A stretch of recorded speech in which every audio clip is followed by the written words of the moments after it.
Bonjour à tous et bienvenue à la 4e, l'émission qui vous cale dans le fauteuil.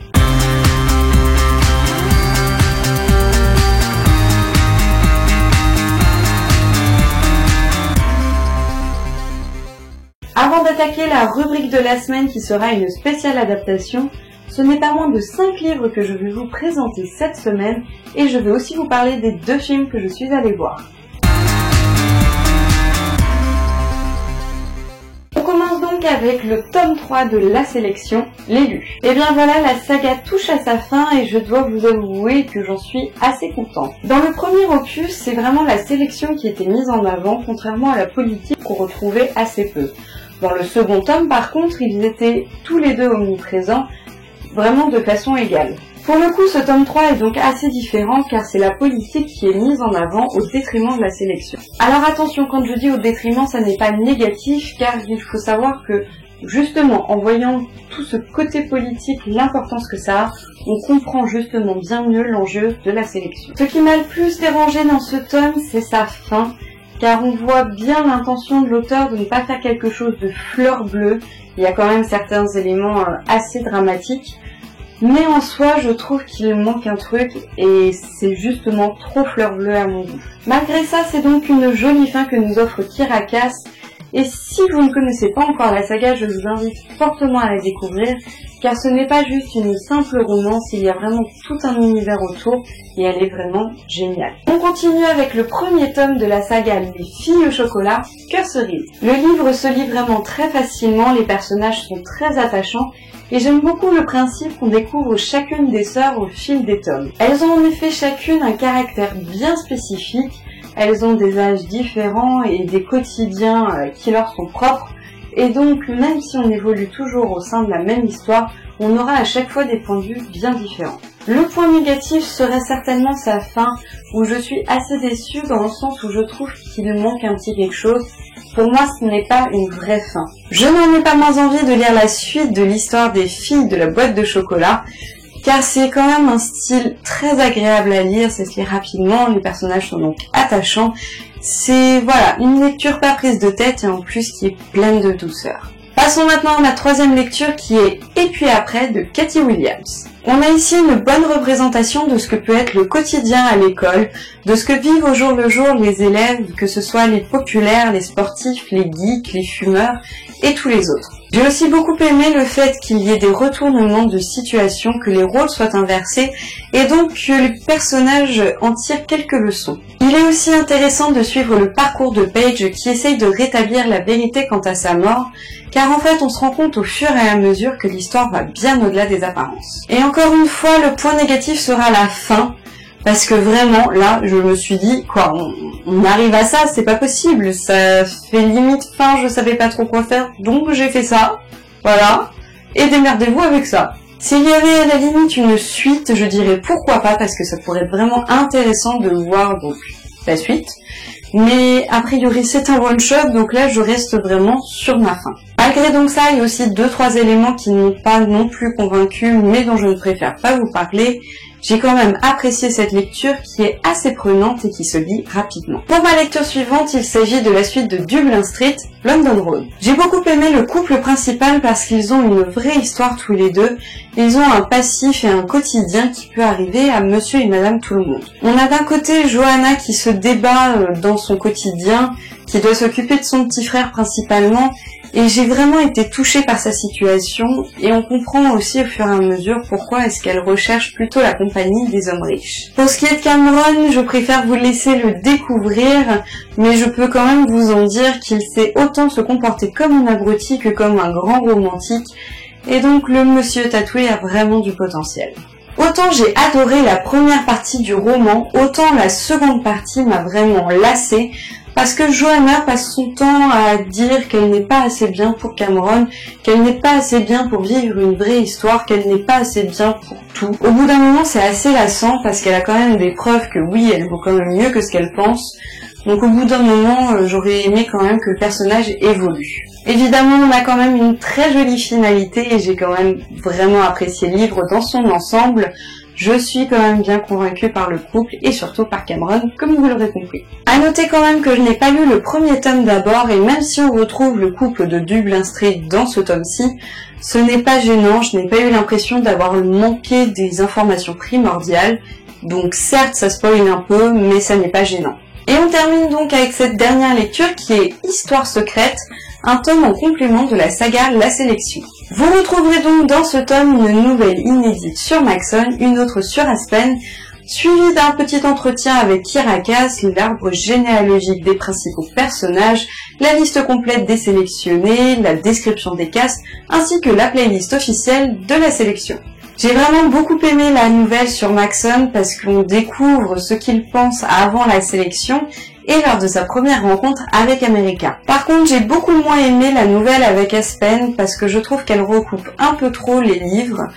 Du coup, je me suis un peu ennuyée, je l'ai trouvée beaucoup plus longue et du coup, voilà, sans plus. Toutes les petites informations à la fin du livre sont elles aussi très intéressantes.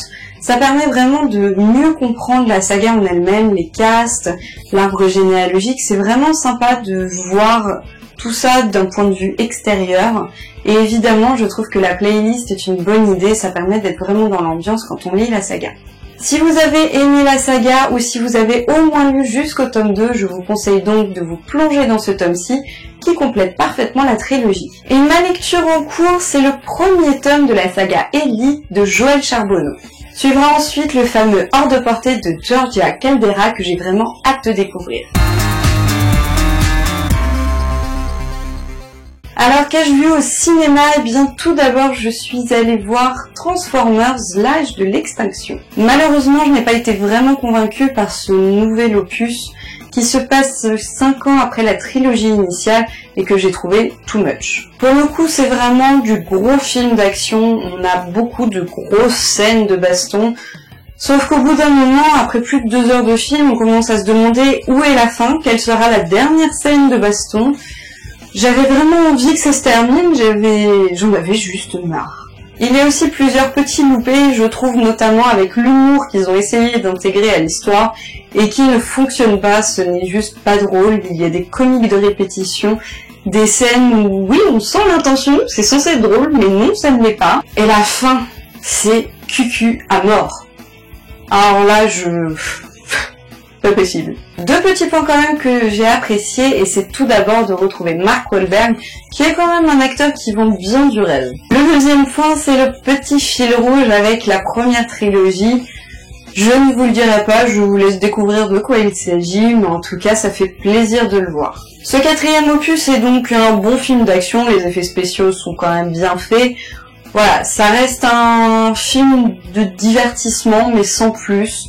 Ça n'équivaut pas quand même le premier opus qui est le meilleur de tous. Mais bon, si vous avez quand même envie de le voir, allez-y. Hein. Si vous aimez bien les Transformers, vous serez gâtés. Je suis aussi allée voir un film qui me tentait bien et il s'agit de Au premier regard. Pour ce film, on plonge dans l'adolescence, on plonge dans les premiers amours, l'amitié. C'est un sujet banal mais qui fonctionne bien, qui est bien exploité, bien présenté et qui est assez drôle et émouvant. C'est assez beau de voir comment le titre prend tout son sens, donc au premier regard, sachant que le héros est aveugle. La façon dont il rencontre l'amour, c'est vraiment une des plus belles manières.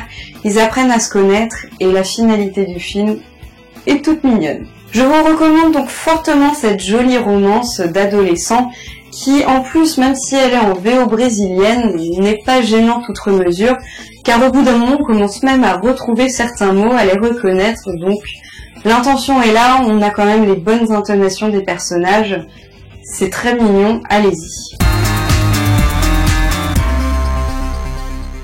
La rubrique de la semaine sera donc une spéciale adaptation et je commence donc avec ce dont je vous ai parlé il y a 2 semaines, soit 50 Shades of Grey. Le premier trailer est donc enfin arrivé et je vous avoue que pour ma part ça a été une très jolie surprise. En effet je ne suis pas vraiment convaincue par l'actrice qui joue Anna, mais là dans le trailer j'ai l'impression que elle représente quand même assez bien le personnage.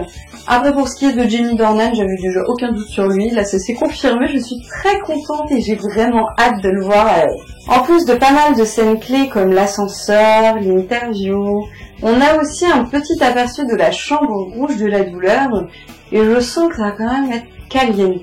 À noter quand même que le film n'a toujours pas été classifié, donc on ne sait toujours pas s'il y aura pourquoi pas une ou deux versions, si ce sera édulcoré, si ce sera interdit aux moins de 17 ans.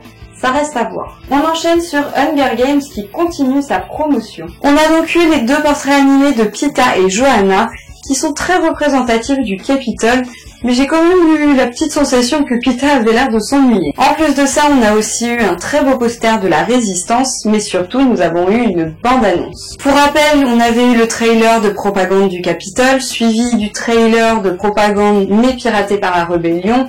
Et bien cette bande-annonce est vraiment centrée sur la rébellion et sur Katniss. Je termine avec une information sur la bande originale dont on sait qu'une des chansons sera interprétée par Lorde. On passe maintenant à la très jolie histoire de Si je reste. Et pour cette fois, 2 nouvelles informations et pas des moindres, avec notamment une nouvelle bande-annonce. Je l'ai trouvée vraiment très touchante, elle m'a d'ailleurs mis les larmes aux yeux. Bon après je connais déjà l'histoire donc je pense que ça doit jouer, mais vraiment elle est émouvante et ça me donne encore plus envie d'aller voir cette adaptation. La deuxième information est une mauvaise nouvelle car après avoir avancé la date de sortie, finalement celle-ci a été reculée et donc le film sortira le 17 septembre. Et on termine avec l'adaptation du livre L'épreuve. Pour le coup, ils ont été très généreux en nouveaux posters, affiches, tout ce que vous voulez. Il y en a pour tous les goûts, ils représentent autant le labyrinthe que tous les personnages. Et en tout cas, ça annonce déjà bien la couleur. Mais ce qui annonce vraiment la couleur, c'est ce nouveau trailer où on peut voir de nouvelles images, mais surtout qui montre un labyrinthe encore plus tordu que celui dans le livre. Vraiment, si vous n'avez pas encore découvert cette saga, je vous invite à le faire de toute urgence. Je pense que ça reste quand même intéressant de connaître l'histoire avant de voir son adaptation. Et voilà, je ne peux que vous la recommander. Pour ce qui est du top 3 des sorties livresques, eh bien il n'y en aura pas cette semaine car il n'y a rien qui me tente. Par contre, passons tout de suite au top 3 des sorties ciné avec tout d'abord ce film qui est sorti la semaine dernière, New York Melody. Vous pourrez y retrouver dans les rôles principaux Keira Knightley ainsi que Mark Ruffalo, mais aussi vous pourrez y voir la première apparition cinématographique de Adam Levine qui est le leader du groupe Maroon 5. Pour l'histoire, il s'agit de la rencontre d'une jeune chanteuse qui se produit un peu par hasard dans un club un soir où elle va boire un verre avec un ami à elle et où un producteur qui a un peu tout perdu, qui n'a plus de travail, se rend compte que il y a du talent et qu'il y a peut-être un album à produire. Cette romance tout en chansons a l'air vraiment très mignonne. J'ai hâte de la découvrir, notamment de voir Keira Knightley qui chante.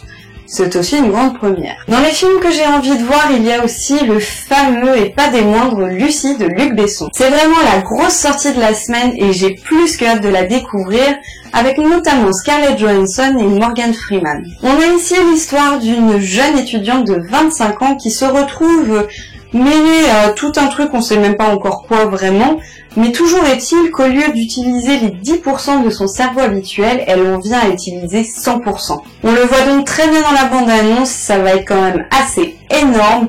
La Lucie récupère des facultés un peu hors du commun et j'ai hâte de voir ça. À noter que si vous pouvez voir le film en IMAX, c'est recommandé car certaines scènes du film ont été tournées spécialement pour ce format. Après la romance et la science-fiction, place maintenant...